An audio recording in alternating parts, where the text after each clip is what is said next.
क्या भाभी, आप भी ना, कितनी बार बोला है आपको कि हमारे यहाँ खाना बिना नहाए या पूजा के नहीं बनता। पता नहीं आपको समझ क्यों नहीं आता। समृद्धि ने कथा से बिगड़ते हुए कहा। पर दीदी, हमारे यहाँ तो ऐसा कुछ नहीं होता था। हमारे यहाँ तो जिसका मन करता था वो किचन में जाकर अपना काम खुद कर लेता है। भाभी, आप अपने कायदे कानून अपने मायके ही छोड़ के आते, यहाँ क्यों अपने रूल्स झाड़ रहे हो? समृद्धि ने कथा से कहा। दीदी, आपने अपना पक्ष रखा, मैंने अपना, कथा ने समृद्धि से कहा और कमरे से बाहर चली गई। अगले दिन कथा का देवर उमेश घर आया। कथा रसोई में काम कर रही थी।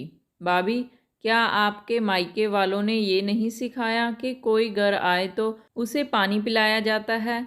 उमेश ने कथा को ताना मारते हुए कहा। भैया, सिखाया तो हमें बहुत कुछ है और अपना काम खुद करना भी सिखाया है। हम अपने काम के लिए किसी दूसरे पर निर्भर नहीं रहते, कथा ने कहा। ये सुनकर समृद्धि बिगड़ कर बाहर गई और अपनी माँ से बोली, माँ, कितनी बेकार बहू है आपकी।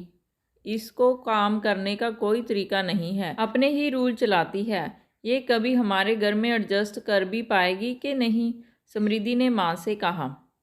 इस पर माँ बोली, बेटा, नए घर को अपनाना कोई आसान काम नहीं होता। हर जगह का अपना अपना हिसाब होता है। उसने उस घर को 29 साल दिए हैं, एकदम से यहाँ कैसे एडजस्ट हो जाएगी? बेटा, दूसरों की बातें बनाना आसान होता है, खुद की बारी आएगी तुम्हें तब पता चलेगा। कमरे में बैठी हुई कथा माँ की बातें सुन रही थी। समृद्धि कथा के पास गई और बोली, मुझे माफ़ कर दो भाभी। इस पर कथा बोली, दीदी, मैंने तो आपको दिल से अपना माना है, कोई गिला शिकवा नहीं है। मैंने तो रिश्ते निभा दिए, अब आपकी बारी है।